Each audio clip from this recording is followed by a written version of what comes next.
അപ്പോൾ എല്ലാവർക്കും folk food ഫ്ലോറുടെ പുതിയൊരു വ്ളോഗിലേക്ക് സ്വാഗതം. ഞാൻ പറഞ്ഞിരുന്നു ഇടയ്ക്ക് കുക്കിംഗ് പരീക്ഷണം എനിക്കുണ്ടെന്ന്. അപ്പോൾ ഇന്ന് നമുക്ക് വറുത്തരച്ച കോഴിക്കറി എങ്ങനെ ഉണ്ടാക്കാൻ നോക്കാം. ആദ്യം തന്നെ നമുക്ക് കുറച്ച് മല്ലി, പട്ട, കറാമ്പു നല്ല രീതിയിലൊന്ന് ചൂടാവട്ടെ. ചൂടായി കഴിഞ്ഞ് കഴിഞ്ഞാൽ ഇതിലേക്ക് നമുക്ക് എന്ത് ചെയ്യാം, തേങ്ങ ചിരകിയതിട്ടിട്ട് നല്ല രീതിയിലൊന്ന് വാട്ടിയെടുക്കാം. ജസ്റ്റ് നന്നായിട്ട് ബ്രൗൺ കളർ ആവണേ. ആ തേങ്ങ ചിരകിയത് നല്ല രീതിയിൽ തന്നെ ബ്രൗൺ കളർ ആവണം. ഇതേപോലെ ഒരു തവി കൊണ്ട് നല്ല രീതിയിൽ ഇളക്കുക. ഇളക്കി നല്ലൊരു ഗോൾഡൻ ബ്രൗൺ ഒന്നും പറഞ്ഞാൽ പോരാ, നല്ല രീതിയിൽ തന്നെ ഒരു ഡാർക്ക് ബ്രൗൺ കളർ വരുന്നത് വരെ മീഡിയം സിമ്മിൽ, ഒരുപാട് സിമ്മ് കൂട്ടി വെച്ച് ചെയ്യരുത്, മീഡിയം അല്ലെങ്കിൽ ലോ ഫ്ലെയിം അതിൽ വേണം ചെയ്യാൻ. അല്ലെങ്കിൽ തേങ്ങ പെട്ടെന്ന് തന്നെ കരിഞ്ഞു പോവും. കരിഞ്ഞു പോയാൽ അതിൻ്റെ ടേസ്റ്റ് മൊത്തത്തിൽ മാറും. അപ്പോൾ ആ ഒരു ലോ ഫ്ലെയിം അല്ലെങ്കിൽ മീഡിയത്തിൽ തന്നെ അവിടെ നിന്നുകൊണ്ട് തന്നെ നമ്മൾ ഇളക്കി കൊടുക്കുക. നല്ല രീതിയിൽ കളർ ചേഞ്ച് കാണുന്നുണ്ടല്ലോ അല്ലേ, കണ്ടോ? കളർ ചേഞ്ച് നല്ല രീതിയിൽ കളറ് മാറി അത്യാവശ്യം നല്ല രീതിയിൽ തന്നെ തേങ്ങയും എല്ലാം പട്ടയും കറാമ്പും മല്ലിയും ഒക്കെ മൂത്ത് കഴിഞ്ഞു. അപ്പോൾ ഇതിലോട്ട് നമുക്ക് എന്ത് ചെയ്യാം, കാശ്മീരി ചില്ലി പൗഡർ, നിങ്ങൾക്ക് വേണമെങ്കിൽ normal red chilli powder use ചെയ്യാം. ഞാൻ കുറച്ചും കൂടി ഒരു കളറും കൂടി വരാൻ വേണ്ടിയിട്ട് കാശ്മീരി ചില്ലി പൗഡർ നിങ്ങളുടെ ആവശ്യാനുസരണം എന്ത് ചെയ്യാം ഇതിലോട്ട് ആഡ് ചെയ്ത് കൊടുക്കുക. അതിനുശേഷം നമുക്ക് മഞ്ഞൾപ്പൊടി ഒരുപാട് കൂടാൻ പാടില്ല, അപ്പോൾ അതിൻ്റെ ഫ്ലേവർ ചേഞ്ച് ആവും. മഞ്ഞൾപ്പൊടി കഴിഞ്ഞാൽ നമുക്ക് മല്ലിപ്പൊടി ഇട്ട് കൊടുക്കാം. മല്ലിപ്പൊടി അത്യാവശ്യം നല്ല രീതിയിൽ തന്നെ ഇട്ട് കൊടുക്കാം. അപ്പോൾ മഞ്ഞൾപ്പൊടിയും മുളക് പൊടിയും മല്ലിപ്പൊടിയും തേങ്ങയും എല്ലാം നല്ല രീതിയിൽ, ഈ പൊടികളൊക്കെ നന്നായി മൂത്ത് വരണ്ടേ.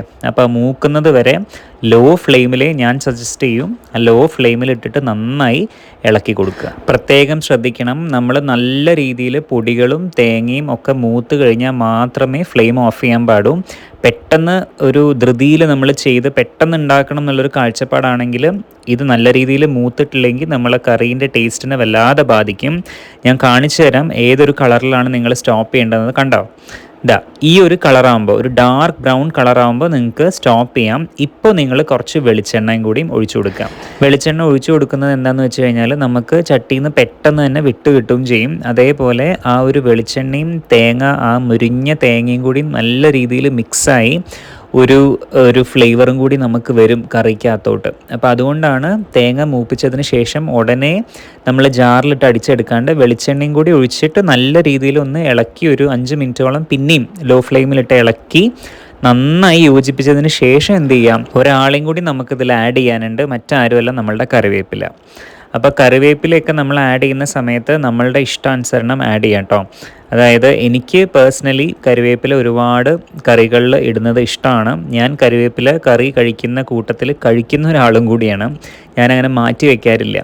അപ്പോൾ അത് നമ്മളുടെ ഹെൽത്തിനായാലും ഹെയറിന്, ഐസിന് എല്ലാം നല്ലൊരു ഗുണമുള്ള കാര്യമാണ് കറിവേപ്പില എന്ന് പറയുന്നത്. അപ്പോൾ കറിവേപ്പിലയും കൂടിയും ഇട്ടിട്ട് നന്നായി ഇളക്കിയെടുത്ത് ഇതാ ജാറിൽ ഈ ഒരു പരുവത്തിൽ അരച്ചെടുക്കുക. ഇനി നമ്മൾ പുതിയൊരു ചീനച്ചട്ടിയിലേക്ക് എന്ത് ചെയ്യുക, വെളിച്ചെണ്ണ ഒഴിച്ചു കൊടുക്കുക. വെളിച്ചെണ്ണ നല്ല രീതിയിലൊന്ന് അത്യാവശ്യം നിങ്ങൾക്ക് കൊളസ്ട്രോളൊക്കെ ഉള്ള ആൾക്കാരാണെങ്കിൽ അതിനനുസരിച്ചിട്ട് മാനേജ് ചെയ്ത് ഒഴിക്കുക. അപ്പോൾ നല്ല വീട്ടിൽ ആട്ടിയ വെളിച്ചെണ്ണയാണ് കേട്ടോ അത്.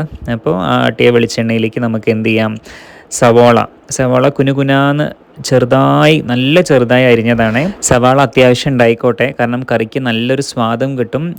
നല്ലൊരു അരപ്പ്, നല്ല ടൈറ്റ് തിക്ക് ഗ്രേവി നമുക്ക് കിട്ടും. അപ്പോൾ കുനുകുനാന്ന് ഇതേപോലെ അരിഞ്ഞ സവാള. കറികളൊക്കെ എപ്പോഴും നിങ്ങൾ ഉണ്ടാക്കുമ്പോൾ സവാള ഇതേപോലെ കുഞ്ഞായി അരിഞ്ഞു കഴിഞ്ഞാൽ ആ ഒരു അരപ്പ് ഒന്നും കൂടി ഗ്രേവി ടൈറ്റാവും, നല്ലതാണത്. അതേപോലെ തന്നെ ഇത് തക്കാളിയും കുനുകുനാന്ന് അരിഞ്ഞതാണ്. തക്കാളി നല്ല രീതിയിൽ ഇട്ട് കൊടുത്തിട്ട് സവാളയും തക്കാളിയൊക്കെ നല്ല രീതിയിലൊന്ന് മൂത്ത് വരട്ടെ. ഒരുപാടങ്ങ് വഴറ്റി നമ്മൾ ആ ഒരു ഗോൾഡൻ ബ്രൗണും കഴിഞ്ഞ് ഒരുപാട് എക്സ്ട്രീമായി വഴറ്റേണ്ട ആവശ്യമില്ല. ജസ്റ്റ് ഒരു 80% വഴന്ന് കിട്ടിയാൽ മതി. പിന്നെ നമുക്ക് ബാക്കി ചിക്കനും മസാലയൊക്കെ ഇട്ട് വേവിക്കുന്ന സമയത്ത് അത് വെന്ത് നല്ല അടിപൊളിയായിക്കോളും. അപ്പോൾ ഒരു 80% വെന്ത് കഴിഞ്ഞാൽ അതാ ഇഞ്ചി വെളുത്തുള്ളി പേസ്റ്റ് ഞാൻ ആഡ് ചെയ്തിട്ടുണ്ട്. ഞാൻ ചതച്ചെടുത്തതാണ് ഇഞ്ചി വെളുത്തുള്ളിയുടെ പേസ്റ്റ്.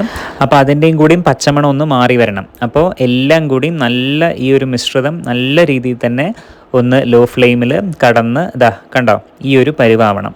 ഈ ഒരു പരുവായാൽ മതി. ഈ ഒരു പരുവാകുമ്പോൾ തന്നെ നമുക്ക് എന്ത് ചെയ്യാം, ചിക്കൻ ഇതേപോലെ ആഡ് ചെയ്ത് കൊടുക്കാം. ഓക്കെ, നല്ല കഴുകി ഫ്രഷായ ചിക്കനാണ്, കഴുകി നല്ല വൃത്തിയായിട്ട് ഞാൻ ഈ ഒരു സൈസിലാണ് അരിഞ്ഞെടുത്തിട്ടുള്ളത്. നിങ്ങൾക്ക് നിങ്ങളുടെ ഇഷ്ടാനുസരണം സൈസ് വേണമെങ്കിൽ വലിപ്പം കൂട്ടാം കുറയ്ക്കാം. ഓക്കെ, അപ്പോൾ അതിലോട്ട് നമുക്ക് എന്ത് ചെയ്യാം, നമ്മൾ നേരത്തെ ജാറിൽ അരച്ച് വെച്ച ആ ഒരു അരപ്പുണ്ടല്ലോ, ഈ ഒരു ടൈം ആകുമ്പോഴത്തേനും നമുക്ക് എന്ത് ചെയ്യാം, ഇതിലോട്ട് ആഡ് ചെയ്യാം. ജാറിലോട്ട് ബാക്കി കുറച്ചും കൂടി വെള്ളം ഒഴിച്ചിട്ട് ആ അരപ്പ് ഫുള്ള് നമുക്ക് വടിച്ചെടുത്ത് ഇതിലോട്ട് ആഡ് ചെയ്യാം. അപ്പോൾ ചിക്കനും ആ അരപ്പും ഇഞ്ചി വെളുത്തുള്ളി പേസ്റ്റ് തക്കാളി ഉള്ളി എല്ലാം കൂടി നല്ല രീതിയിൽ യോജിപ്പിക്കാം. ചിക്കന് വേവാനുള്ള ഇത്രയും വെള്ളം പോരാ, അപ്പോൾ കുറച്ചും കൂടിയും വെള്ളം ആഡ് ചെയ്ത് എന്ത് ചെയ്യുക, ഈ ഒരു ടൈമിൽ നമുക്ക് ഉപ്പും ആഡ് ചെയ്ത് കൊടുക്കാം.